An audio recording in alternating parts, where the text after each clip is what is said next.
welcome to Life Saga TV. Today is another day that we have to come by and talk about one or two things here and there.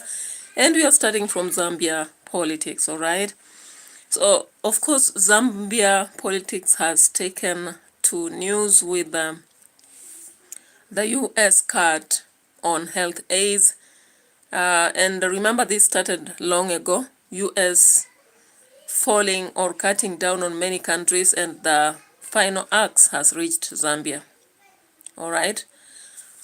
We also have a current problem that started in June 5th, and of course, a funeral dispute over former President Eja Lungu. It's something that was outstanding. I hope you went through that politics, whereby there was a legal and political tussle surrounding the death and burial of President Edgar Lungu. And he passed away on June 5th, 2025 in South Africa. And of course, the Zambian government has insisted on his burial in the National President Cemetery with full state honors, citing national interest. And despite the Lungu family's objections and their wish for a private burial in South Africa, it has been an up and down tussle. What do you think? You can drop your comment in the comment section if you think the family should be allowed to have a private funeral, or whether Zambia should actually have the former president buried in the public cemetery. When you look also in the Zambian news, of course, I'm discussing this because yesterday Kenya had to win over Zambia in football. So don't be surprised why I took an interest in Zambian politics, because I always talk about politics surrounding the world. So guys, the Constitutional Reform Controversy Bill 7 in mid-2025 has had government introducing Constitution of Zambia. That's Amendment number 7. And what are the proposals? If you are not aware, they have had proposals to expand the National Assembly from 156 to 211 seats. A whooping change, right? Almost an addition of half, yeah? From 156 to 211 seats, all right? That is a burden to the citizen automatically. Now, there is also an introduction of mixed member proportional representation for reserved seats, of course, whereby the third rule and all that about women and men has come to play. So what do you think about this Zambian politics anyway? So welcome on board. I can see some few people there. And feel free to be at Life Saga TV. Give your comments. Sometimes people come here with different views. You are free to give your views, but you are not allowed to actually abuse, because sometimes I'm surprised people come here and they come with all emotions swinging and abusing, and I'm surprised because we are just doing an analysis, a discussion. I have no power over what will happen surrounding us, all right? Okay. Bavi Karande, welcome and hi. Thank you for being the top fan number 1. Like the video. Like the video for me, Bavi Karade. And thank you so much for coming on board. All right. The other reform that was amended under Bill number 7 in Zambia was removal of term limits for local government leaders. You know, this is something that Africa, we really love this, you know. Whether we are second world, third world, I don't know whether it happens in first world. I'm trying to see the example of Singapore and which other country? Malaysia, all right? I would wish to know whether these two nations that transformed from second to first world, if this aspect of removal of limit of local government offices is there. You know, like we've seen in Kenya currently, the aspect of opening the terms so that an MCA can go for as many as they wish is not a very good idea, all right? Because you find that somebody just, you know, they learn to be expertise in rewinding term offices. They even learn how to register people from different constituencies and have them coming to vote for them, but they never learn to be better leaders. That's what I can say, because I've been to different zones, that is Taita Taveta and also Trans Nzoia, and I've seen generally that when a leader is recycling leadership, after 5 years they go back, 5 years they go back as an MCA. All that happens is that this person becomes a recycled expertise in what we saw in mediocrity, all right? And that is what the president just said today at State House. And I think that's what I can repeat here, because I believe that repeated leadership sometimes becomes mediocrity, all right? Okay, Arif Aksio, welcome on board. Like the video. Baby Karade, you never liked the video. I don't know where you went after shouting hi. Okay. So Arif Aksoy, thank you so much for coming on board. You can like the video as we proceed into our discussion. So those are 3 aspects where Zambia had to actually amend bill number 7. Arif Aksoy, we don't propose such things on YouTube platform. We do it elsewhere, right? Okay. So let's get to more into Zambian politics, and we can see actually right away that human rights and democratic backsliding as well as press freedom has been an issue in Zambia. Of course, looking at the reports from watchdogs, we've seen a growing authoritarian tendency under President Hakainde Hichilema. For those who do not know, the UPND government, all right? So that's what is in Zimbabwe currently, Zambia. And from the Zambian end, you realize that it is being reported from several aspects that the Zambian government is turning into an authoritarian one, okay? Arif Akso says, sad. And says, you lost your chance to move to Dubai. I will move to Dubai, definitely. Or if I actually just want to go there, all right? I will not miss a chance. And it can't be sad, okay? Yeah, so thank you for your moment here. And because I came here personally to do an analysis and focus towards a certain area. That's why I'm just saying that I don't have to do those discussions apart from what I've come to do here. Any other discussions can be done elsewhere, maybe on the inbox and so forth, all right? And I promise to give maybe the contacts on the platform so that in case somebody wants to communicate anything else away from the platform aspect, they can do so. Ismail Adan, welcome in the house. You were here the other day. Yesterday I didn't see you, but you are here. I really appreciate your presence. Like the video. Arif Aksoy, have you gone away? And Bavi Karade. Okay, so let's proceed with Zambia politics before we come back to Kenya, because there is a lot of hot aspects. Okay. Arif Aksoy has said you could have got a real good life. Sadly, you are staying in a third world country. Sometimes you just need to push the golden door when you see it. Okay. All right. Okay. Okay, I'm living in a third world country. Though Kenya is not a third world country, but it has a very tough life. But no problem. We'll push what we have to push, okay? And we'll push the golden door at the right part, okay? Thank you for your concern. So, looking at Zambia, of course, with the human rights and democratic backsliding and the press release, you actually realize that in Zambia, there is a lot of harassment and arrests of journalists, and opposition figures are actually put under sedation and so many other things, all right? Ismail Adan is like, yesterday I saw Babu in Kasarani and I hug him, we win Kenya 1-0, okay? I saw a lot of people celebrating Babu, and of course, under our discussion, we'll be coming to that later. Arif Akso, he says, Zambia, yeah, your life is not going well. No, I'm not in Zambia. I'm in Kenya currently.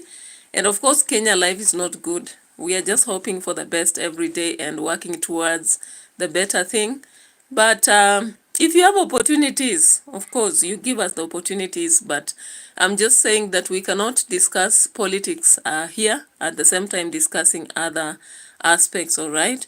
So Ismail Adan, you saw Babu Owino making it at the airport, not really airport, but that at the field, and of course everything went on well. Okay, Arif Aksoy, bye bye. The golden doors will still open, because I know if something is meant to give destiny, automatically it will be there. All right. So looking at Zambia, we have seen a lot of harassment and arrest of journalists, and tendencies of the opposition being actually mishandled under President Hakainde Hichilema. And we've also seen judicial interferences happening, where suspension and dismissal of constitutional court judges has happened, and that has raised a lot of alarm in the judicial independence. The Freedom House that was rated Zambia is partly free and in quotes. Yeah, there is a lot of constraints in political and civil liberties. Okay. There is also economic pressure and a lot of foreign aid challenges. And of course, you've seen of late USA putting a ban on medics and all that. And there was a cut of 50 million in the annual health aid. So that really affects a lot of donations towards medical aspect in Kenya. Okay, Ismail Adan, I really appreciate. Okay, I really appreciate your contribution towards this. And thank you for reminding people to like the video and also share and like and subscribe to the channel also for those who have not subscribed. Arif Aksoy unfortunately went away saying I had missed a lottery. No problem. I'll still get a lottery. Okay. The last thing about Zambia is that there is progress. At least there is progress on renewable energy and governance. So even though they have a lot of challenges, they have commissioned 100 MW Chisamba solar plant, and that was done in June 2025 to boost the energy resilience. And Hichilema had to prioritize debt restructuring, economic diplomacy and rebuilding of international partnerships, which is a good move, because once you relieve yourself from a debt as a country, it becomes a better thing. So generally, when you look at the Zambian political climate in 2025, it's heated with power struggle around national symbols and all that, a government navigating both domestic dissent, and now yesterday Kenya beat them in the football. That's why I started talking about Zambia before I came to other stuff. So guys, leading into political aspects, the yesterday's response of fans towards Babu was such a moment that had to teach Raila that he needs actually to consider Babu for gubernatorial seat of Nairobi, because if he continues to court with Sakaja, he might not be in for any good. All right, so let's just check something here a little bit and see how the Rambe, when people realized that Babu was among the fans at Kasarani, how they responded. So let's look at this video shortly before we proceed.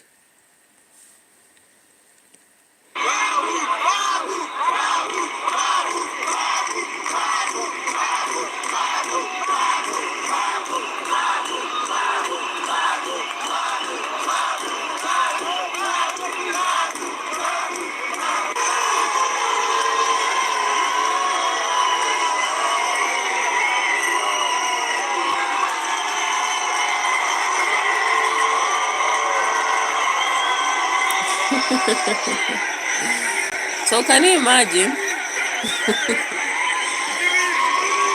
Can you imagine that?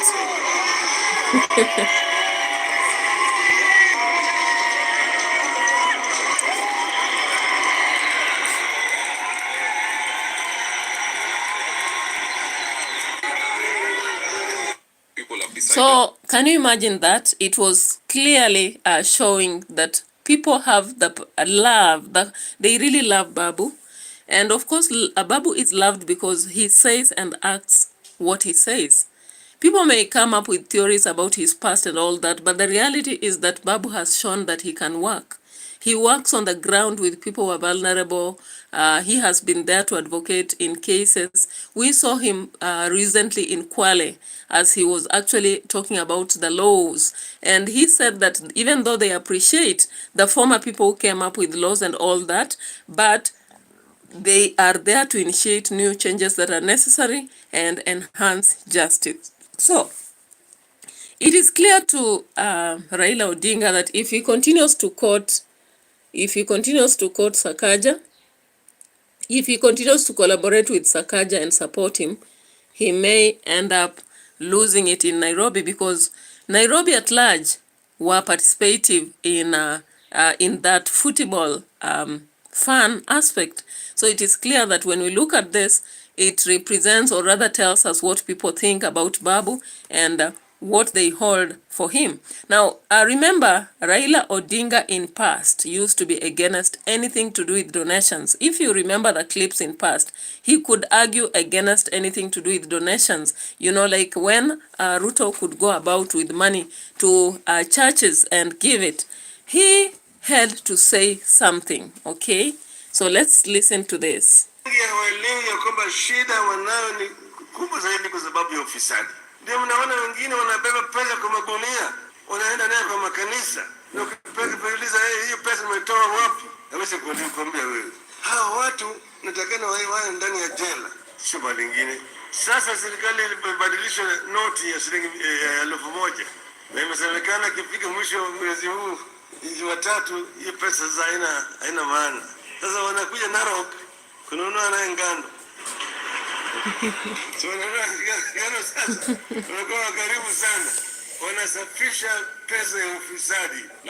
Now,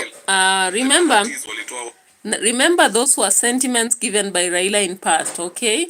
But yesterday, after after we had Harambee Stars winning, Raila had to come about and vow to give 500,000. Yet he's the same person who could not willingly give anything towards, open situations. So what do you think? Where did he get this money? So speculations say that possibly the government must have added some money to him, or maybe other ODM members were forced to maybe contribute towards what he pleaded, or whichever other option, because you cannot suddenly wake up and have a change of personality. Once a miser, always a miser. Okay? Once unwilling to give, always you will be unwilling to give. What has changed for Raila overnight? So let's watch this video in which he was contributing and ask ourselves question. The people on the platform can also share. What is your thought? You can also comment. What is your thought? Where do you think Raila got the money to give here? Because he has been consistently against this aspect of giving money, Okay? And I've seen a discussion surrounding wastage of unbudgeted money. I don't know what people think about it. Ismail Aden is saying, Pesa Isiolo, 7 billion RUTO give player. Okay. Now let's look at this.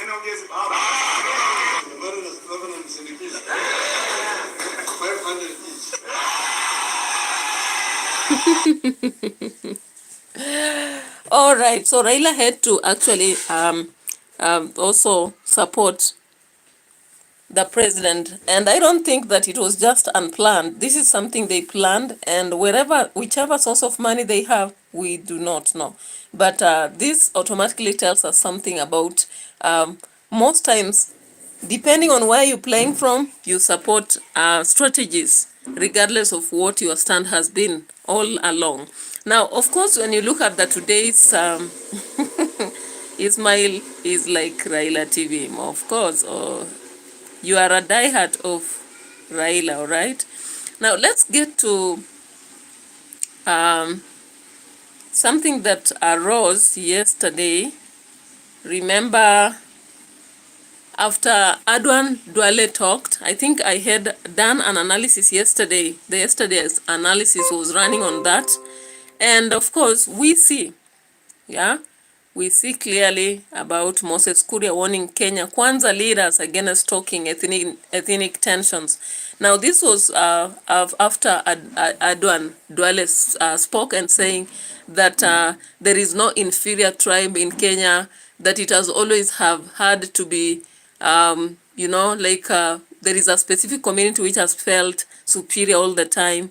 And he indicated that, of course, now currently it is like 52 against 1, So the former cabinet secretary and presidential advisor Moses Kuria, after resigning, what did he do yesterday? He had said he's retiring from politics, and I once told you, once a politician, always a politician. So he came out yesterday to caution Kenya Kwanza leaders against fueling negative ethnicity, warning that such rhetorical threats could cause a problem to national stability. All right? We saw in his post, he said something to do with broad bush condemnation of the Kikuyu community. So he said that when he was at Mbalambala, that is Aden Duale, said that 2027 will be like 207. The good, the bad, and the ugly. Okay? Kuria wrote that because he said that whatever Adwale said must be carrying the weight of the bad, the good, and the ugly that happened in 207. Of course, if you are here in 207, whenever politicians refer to this, I don't know whether they see the dark side of 207. Whatever happened was not the best. We had times in that year, we have families who don't want to actually relate to 207, okay?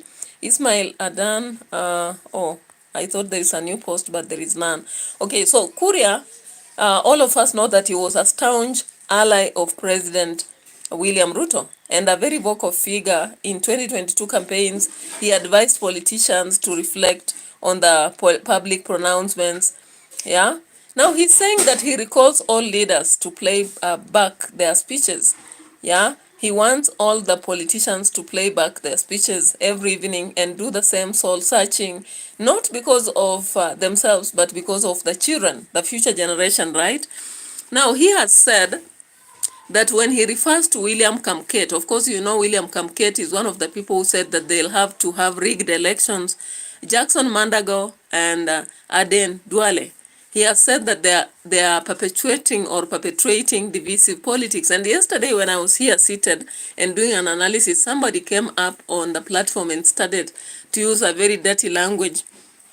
I don't know why the person was that emotional, but it was just a bit of sad.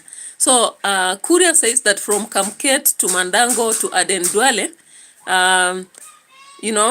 it is a no to them because they are returning politics which are negative, ethnicity kind of politics. And that one is a wholesome condemnation. They deserve a wholesome condemnation and collective punishment because they are actually punishing a whole community or condemning a whole, And I think you know very well that from whatever accusations are being raised, it's like people are fighting up and down against Gachagua or the opposition, but now pinpointing some ideas that may not be very good for all of us. So it is actually good that I representing Life Saga TV, it would be very important that politicians should think about what they say, yeah? Like they should actually reflect on what they say all the time so that they don't seem to be condemning maybe a group. Like a situation where you come up and say all Gen Zs are bad or all Gen Zs don't deserve to survive. That is a bad idea because condemning a whole group and punishing the whole group is a very bad situation, all right? That is why we saw Sabasaba and all those situations whereby young people were shot and all that was because of that general condemnation. Now, condemning any tribe in Kenya is not the wisest thing to do because every single citizen deserves a space. Now, let's get to see something here.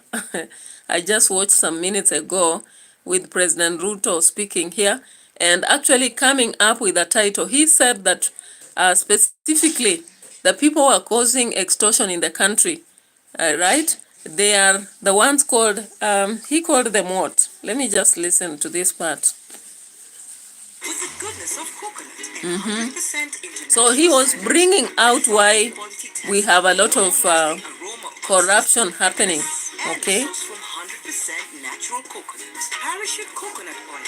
Promise of 100% purity.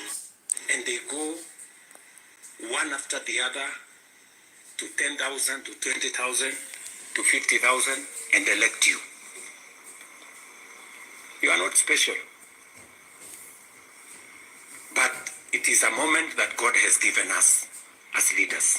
And therefore, we must do whatever we are doing, knowing very well that we have a heavy, almost sacred responsibility to the people we lead and to the nation of Kenya. Hardly 20-30%, 70%. We share what we think should be fixed in Kenya. But politics somehow has taken our country hostage, that we cannot do what we all know we should do.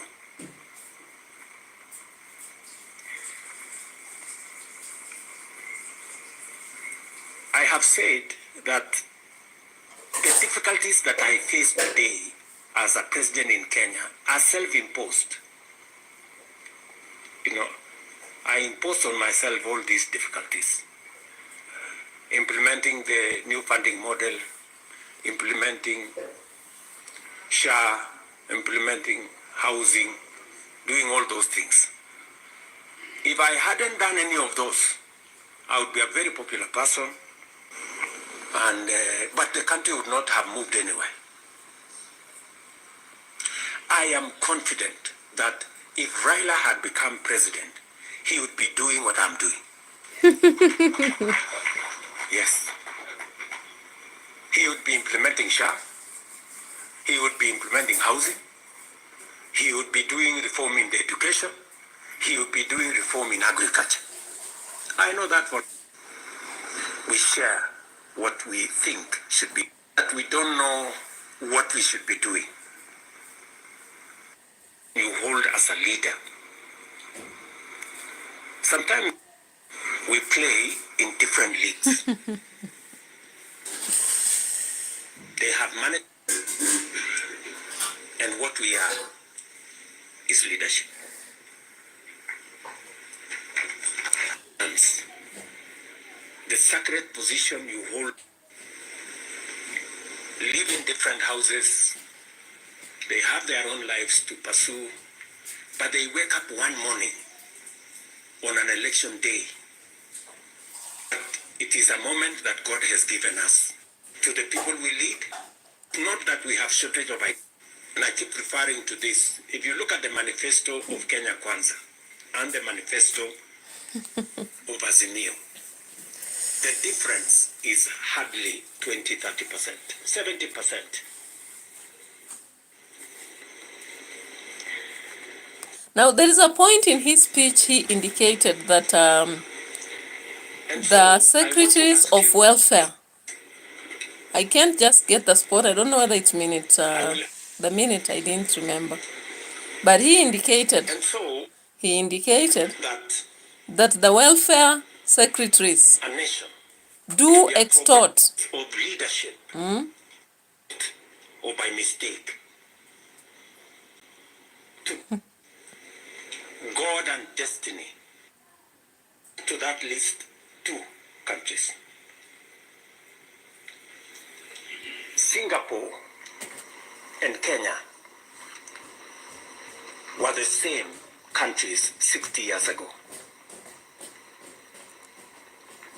Malaysia and Kenya were the same 60 years ago. But today, we play in different leagues. They have managed to progress to the first world. We are still where we are. The difference between what Singapore has become and what we are is leadership.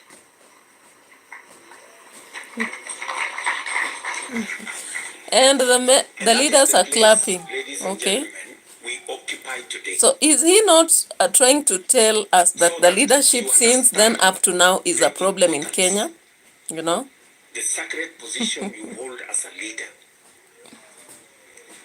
Sometimes people want to ask,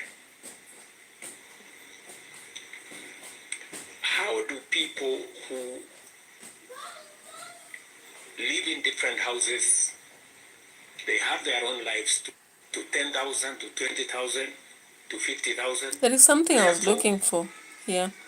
We must do whatever we are doing, knowing very well that we have a heavy, almost sacred responsibility to the people we lead and to the nation of Kenya.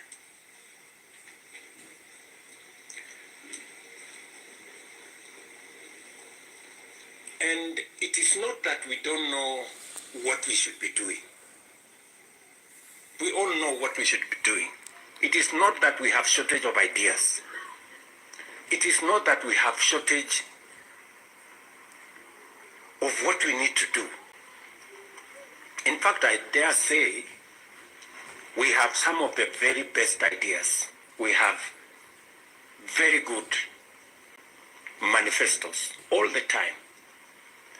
And in fact, if you look at so Ruto had to justify that the manifesto of Kenya Kwanza and Azimio has very little difference. So is he telling us, you know, people have been saying that Raila and Ruto are forming up an agreement to be together in 2027, which I'm actually seeing even from the speech today, you know. Implementing housing. If Raila had become president, like making peace with mediocrity. Okay, let's hear this part. Stand here and tell you unpopular or as be having the same difficulties that I have today. But these are necessary for Kenya to change. Friends, we cannot change the country otherwise. And that is why he has the courage to stand here and tell you, let us stop the extortion. Yes. Very few leaders can stand here and tell you to stop the extortion that is going on in Parliament. I'm telling you the truth. Very few leaders. Because we like making peace with mediocrity.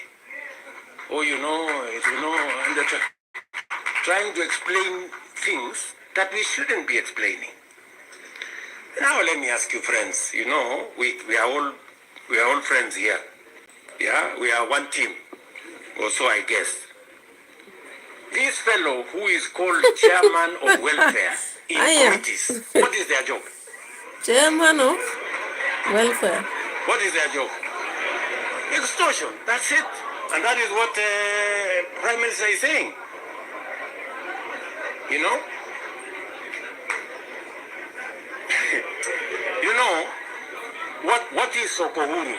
What is Sokohuru? Tell me, what is, you know Sokohuru?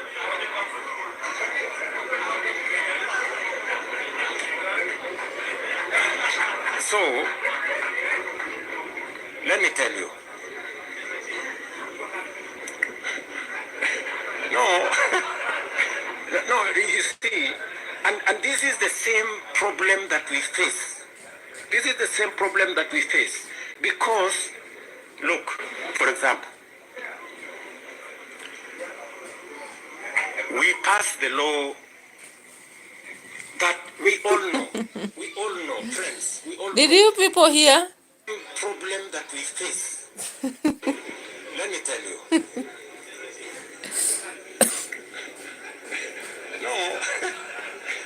No, you see, and this is the same problem that we face. This is the same problem that we face. Because, let me tell you, what is Sokohuru? What is Prime Minister is saying? Who is called chairman of welfare in committees. So, chairman of welfare in committees. Today, Ruto himself, on 2 feet. Chairman of welfare committees. Hey, Ruto himself has told us that that is the source of extortion in this country, okay? And Raila came up, said the same thing. Now, let me go to the speech of Raila Odinga, and that is why I'm telling you, these people have decided to work together towards the 2027.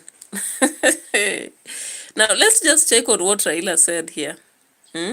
Let's just check on what he said. I want to finish what Ruto will say all entirely here.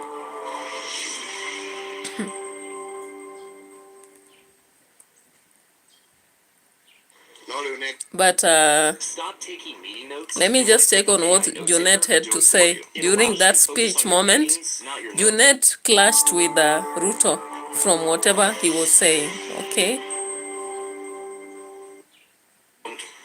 But here in Kenya, bipartisan means that it's something that's unacceptable. We are here together as parties to discuss the national interest of the country. We are here as parties to discuss what is important for the country and the people of Kenya. Parliament, Your Excellency, the Constitution says, discusses matters of concern to the people. The parliamentary group today also is discussing matters of concern to the people. So, Your Excellency, we will not hesitate if we are called upon to engage, to discuss issues of national concern to the people. Your Excellency, you know my party is a very big party. And it's called ODM. You remember you formed it as my party leader and you left us. But now we are seated together after some time. Your Excellency, parties are very important institutions in our country. You know, communities can come together, people can come together, but what will drive the political agenda of the country are political parties. So in my view, we must have robust, strong parties in our country because, Your Excellency, you can see even within ODM today, if you look at them, there are big communities in ODM from different parts of the country. Jubilee, we have the party leader Jubilee, Honorable Sabina in the house. She's somewhere. Yeah, she's there. We have Honorable Robert, Senator Robert, the leader of UDM. Yes, and CCM. Opportunity to work.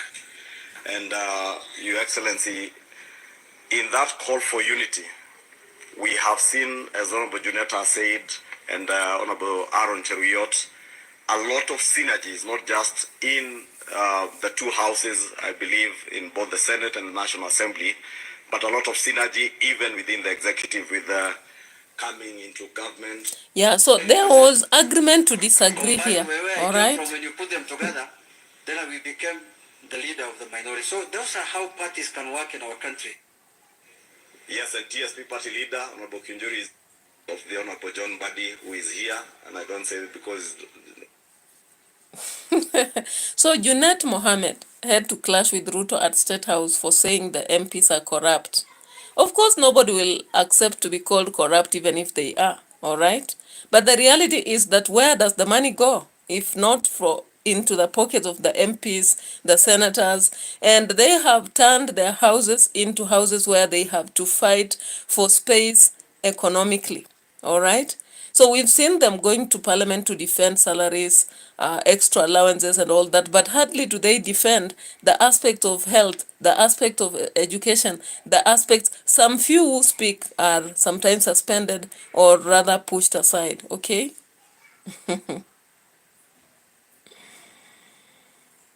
Okay, so meanwhile, as we go through that, I want us to look at what Raila said. In that meeting, Raila also spoke, okay? And I want us to look at him.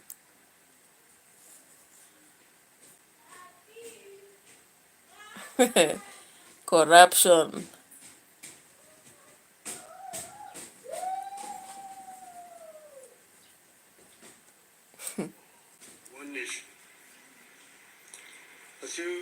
So, of course, Raila, normally he goes through history. So he took a lot of moment talking about the history of countries like Somalia, Yugoslavia, and he was trying to prove that Kenya would be Yugoslavia, which could be separated into Siberia and many other states. But he's the glue that is putting together.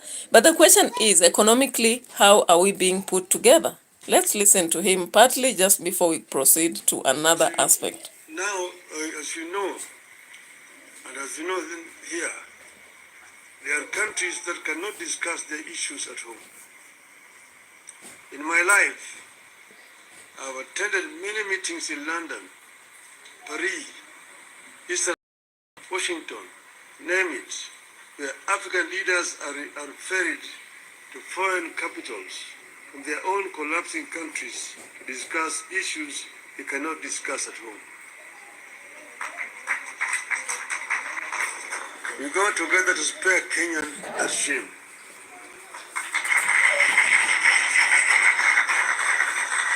Our object was and remains one, as one U.S. Senator called it, our country, our whole country, and nothing but our country.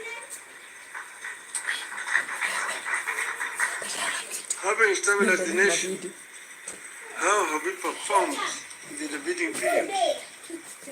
How do we do better? How do we move forward in a way that respects the people of Kenya and that shows that we are alive to the circumstances that triggered our coming together? That are So within that presentation, of course, Raila was trying to defend why he came together with the Kenya Kwanza. Of course, you will understand that in 2027, as it has been rumored, and possibility is very high. There is no coincidence here. If you hear Raila now speaking in the same voice with Ruto, there is high possibility they are planning to work together in 2027. No wonder Gladys Wanga has come to the table, and she is possibly being proposed as the vice president, as Kindiki is being pushed aside, all right? Now, looking at that, you see Raila trying to actually account for why he had to agree to come together with Ruto. He is indicating that Kenya would have turned into Yugoslavia. He is also indicating that Kenya would have had the shame to go and discuss their matters at international platforms. Is he trying to back down what Gachagua did recently? That's a question we should ask ourselves, right? that is our object. Now, Raila went ahead even to say there is a national government role, there is county government role. He proved that CDF came about as a result of not having the citizens directly talk to the president and ask him to work. So he's trying to salvage the Ruto and actually remind citizens not to blame Ruto for whatever problems they are encountering in the counties. He is saying matters roads, matters schools, matters, hospitals should be under the county government, and the MCS are supposed to be held accountable. He is saying the senators should stop blaming the governors because governors are just oversight. He is also saying that the senators should not call upon governors. You've been seeing, like, let's talk about Sifuna. Sifuna and his team have been going about interrogating governors and holding them accountable for a lot of stuff. So here in the speech that I heard all through from Raila, he was trying to actually raise blame. All right, so I'm sorry there was some network issue here, but listening at Raila Odinga, of course, I listened at large, okay? The section of that constitution is irrelevant. Because as you know, I was very involved with the constitution, making constitution of this country. And another time I would want to bring Professor Yashpal Guy, who was the leader of that constitution making.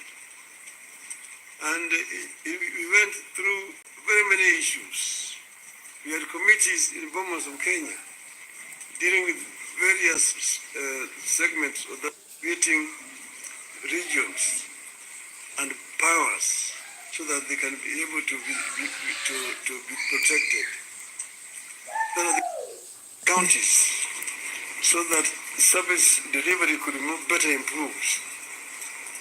We came up with regions at Bomas of Kenya. But now you see, we said that we give clear, responsibilities. The executive, the legislature, and the judiciary. And the legislature is supposed to make laws that the executive uses to run the country. And the judiciary is then there implement to and institute in implementation of this the laws. These laws, the executive is not overreaching or violating the law of the constitution. All right, so within this speech, Raila went further. He went further to even talk about aspect to do with what the senators should do and what the governors should do. Let me just check if there is any other video here. Because Raila came up to show something to do with CDF. Because of circumstances that were prevailing at that time. In those days, with the centralized system of government, there were very little resources which are going down to the counties. And that's the reason why the Harambe became the major ways of mobilizing resources. Sometimes you find nearly 100 cards in your desk for Harambes here and there. Whenever the president moved around, we'll go around to counties, to the districts. And then we'll be addressing people. People will come up to tell them their problems. Mtukufu Rais, hapa kwetu barabara ni mbaya sana, haipitiki. Mvua ikinyesha kuna matope, barabara haipitiki. Mtukufu Rais, hapa kwetu shule yetu hapa, juzi mvua ilinyesha na upepo kaja katoa paa, watoto sasa wanasoma chini ya mti hapa. Mtukufu Rais, hapa kwetu hakuna maji. Mtukufu Rais, hatuna stima na kadhalika. When he stands to respond, you say, ni mnasema barabara ni mbaya, mnasema hospitali hakuna dawa, mnasema upepo imechukua paa ya nyumba. Mjumbe wenu anafanya nini? Yeye anapiga kelele kule bunge. All right, so Raila being the history man. The use of extortion. Now he came about with the theory about extortion, right? And tried to qualify why extortion is happening. And this is what he said. Wasting time of governors to come. This is not the responsibility of Senate to oversight. Senate wasting time of governors to come and answer questions about roads in the counties. And thirdly, the issue of extortion. The use of extortion. The issues of extortion. Ms. Majority Leader, you talked of, you didn't talk about extortion, you talked of lobbying. Lobbying is okay. In the US, you've got lobby firms which are formed to lobby the members of the Congress. They come to lobby, they're known, they're officially registered as lobbyists. They come to lobby the members of parliament. But lobbying is a different thing from extortion. From extortion. Then you are a member, every committee has got a member who is how do you call him? Welfare bunge. Is giving a very, very image of parliament. That members of parliament should not be soliciting funds from me. Because you see, listen to me. You know, the environment that we're creating here in this country, All right. is very, very hostile to investments. Foreign investors who come to the country bring their resources in the country to invest it here. And when they bring their resources, when they find there's too much bureaucracy, Yeah, so Raila was decampaigning bureaucracy, and of course, for those of you who have tried to do things to do with registering companies, you understand what he's talking about. But why did they decide together with RUTO to talk about this aspect of extortion in the welfare aspect of the parliaments within counties and even at higher level? It is one way of shielding blame from themselves to now the senators and the welfare chairs, all right? That is the trick they're trying to play here, because you can't tell me all this time they have been seeing this and they've been quiet until USA is pinning us down to actually account for the money and resources we have and how we use to actually account for the money that is being used here and there. And of course, in the discussion, there has been a hot discussion surrounding the money that some of these people are of late showering around, because people are like asking what is the source of this money? Okay, yeah, what is the source of this money? And if the president knows about this extortion and knows that it's because of the welfare committee within the counties or the main parliament aspect, what have they done about it? Are they just going to talk about it as they are doing here, sitting and some feeling uncomfortable about it, then it ends? Or will there be something more following the same? Okay. Mheshimiwa Rais wa Jamhuri wa Kenya, His Excellency Dr. William Samoei Now, Ruto, my party leader, Baba. of course, when Junet spoke, he began saying that they are being blamed for passing bills with bribes. Something we have heard. Something we have heard all along in the country. It is so funny that it's turning up in their meeting, and it's coming out so well that when people begin talking about it, they'll not blame us for what we are saying, all right? And it's happening right now in Karen, okay? So listen to what Junet says here, trying to defend himself that they don't always pass bills after being bribed. But the reality is the opposite, okay? We've had so many times where they impeach somebody after they are bribed. They pass certain laws after being bribed. We've had all that, okay? So the judiciary, they are talking about the legislature and executive. All of us who did history know what each of them represents. We know who those who pass the laws, those who implement, and those who are supposed to oversight, okay? But then does it happen in Kenya? Kenya is one of the places we say things, we write things, but we don't implement, okay? So let's listen partly to Junet, then get to another story, guys. Raila Amolo Odinga, the Deputy President of the Republic of Kenya, Honorable Kithure Kindiki, my colleagues, Amjambo, good morning. I find myself in a very unfamiliar territory today of addressing, I am used to addressing ODM PG, but now I can see faces here that we only meet on the floor of the house and we discuss things depending on where I see things from.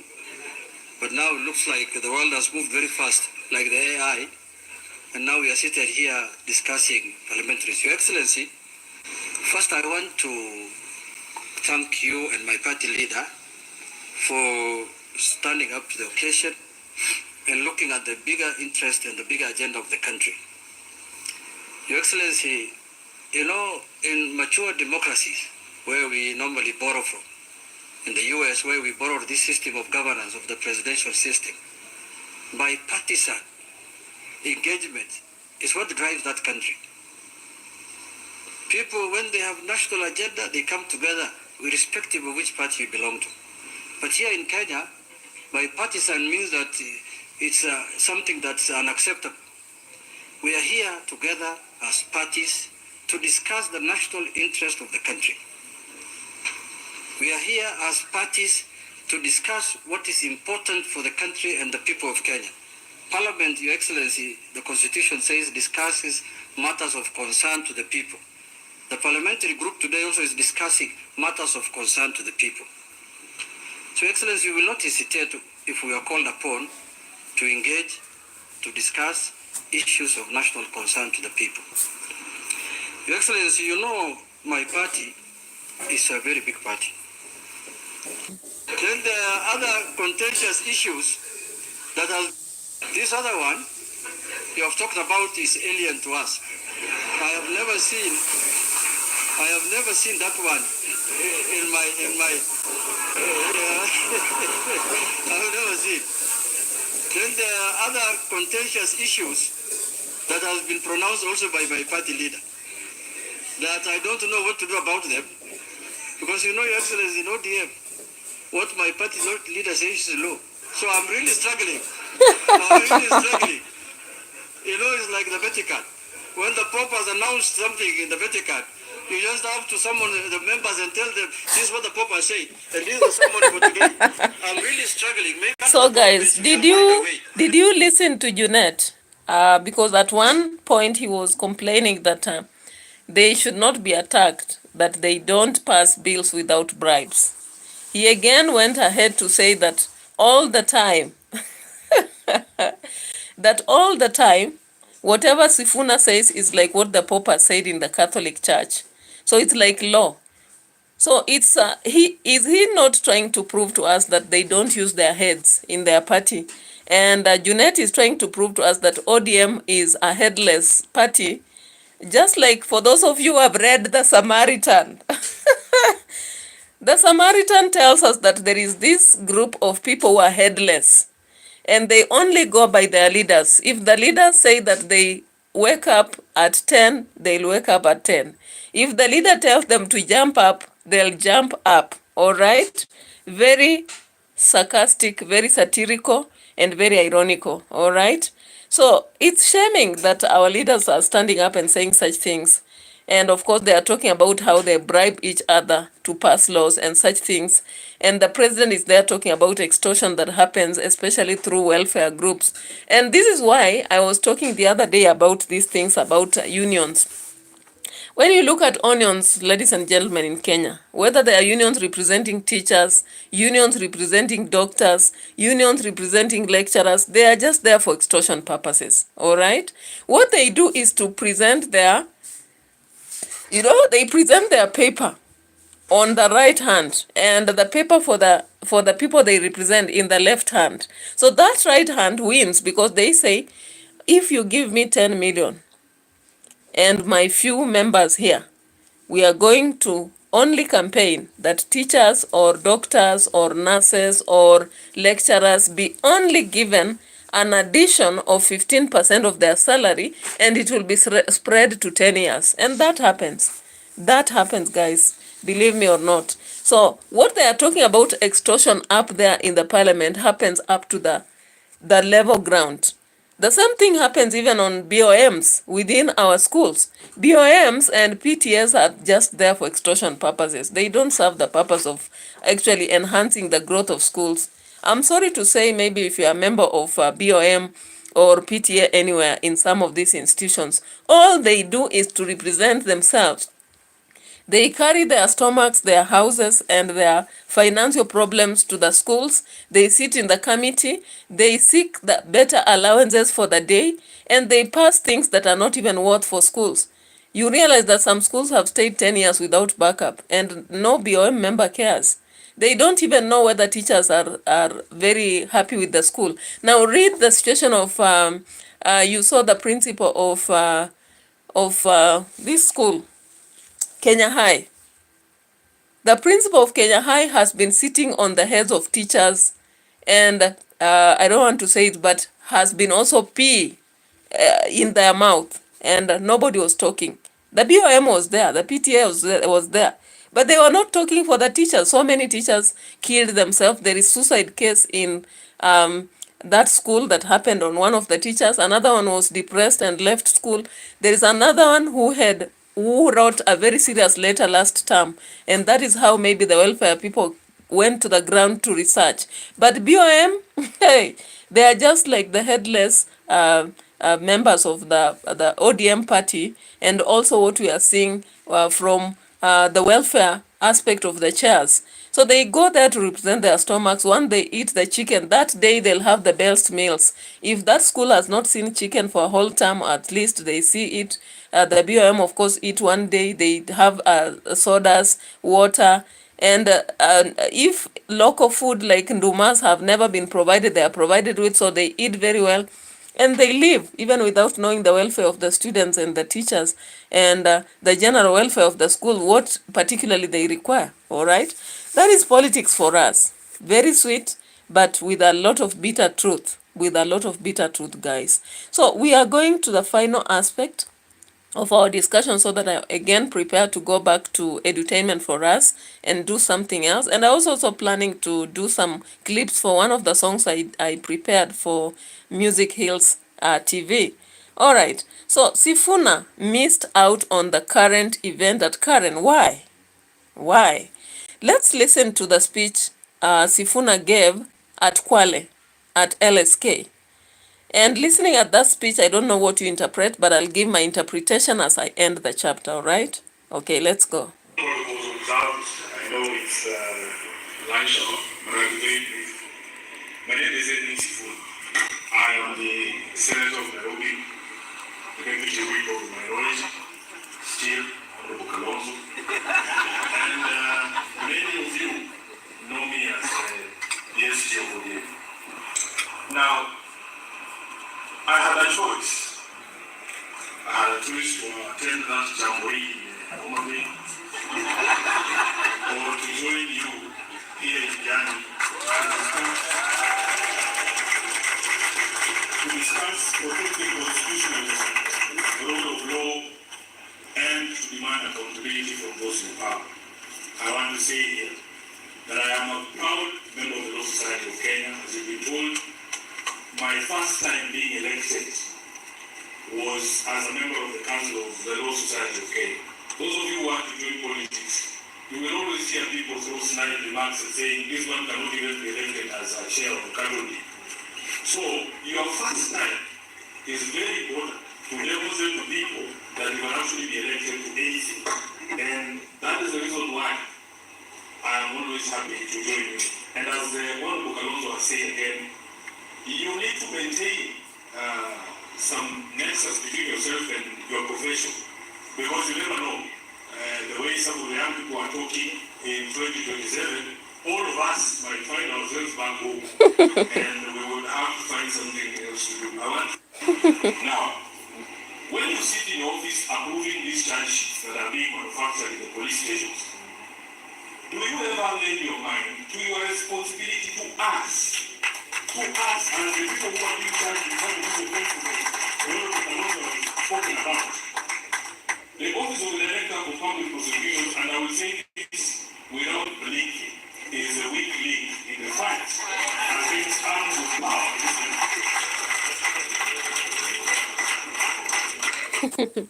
So you heard him, all right? And today he missed on the event at Karen where everybody is sitting at their couches and receiving a lecture from RAILA as well as RUTO on matters, extortion matters, wrong oversight matters, should only do lobbying matters, should know their responsibilities matters, they have to understand the constitution and play only their role, all right? So it is what it is. At Life Saga TV, we believe in raising accountability and asking for the right thing to be practiced and also wishing for the best for the country all the time. So as we talk here, our opinions actually focus towards having a better government, having a better society, and we also deal with murder tapes. In case we have a story surrounding that, we would actually appreciate to get it and do one-on-one the analysis and come up with a video that will educate and inform people about how to avoid situations that would be leading to homicide or other death mysteries that we have met in the country. Or else, it's your choice all the time, but wisdom is important when we are making these choices. Stay tuned all the time. Tomorrow again, an hour like this, we'll be having another session live stream. And in case we get more news from different countries, like today we did Zambia, we also did Kenya. Maybe tomorrow we'll be talking about another country as well as Kenya. So stay blessed. Have a nice week. All right. Thank you, and like the video before you go. I'm giving just 2 minutes, please. I can see 8 people. If all of you like the video, I'll have 10 likes, and I really appreciate, because that enhances the growth of my platform. And also subscribe to the channel if you've not, so that we grow in this phenomenal world of YouTube as well as political analysis. Bye bye, it's Prissy for you, and have a nice time.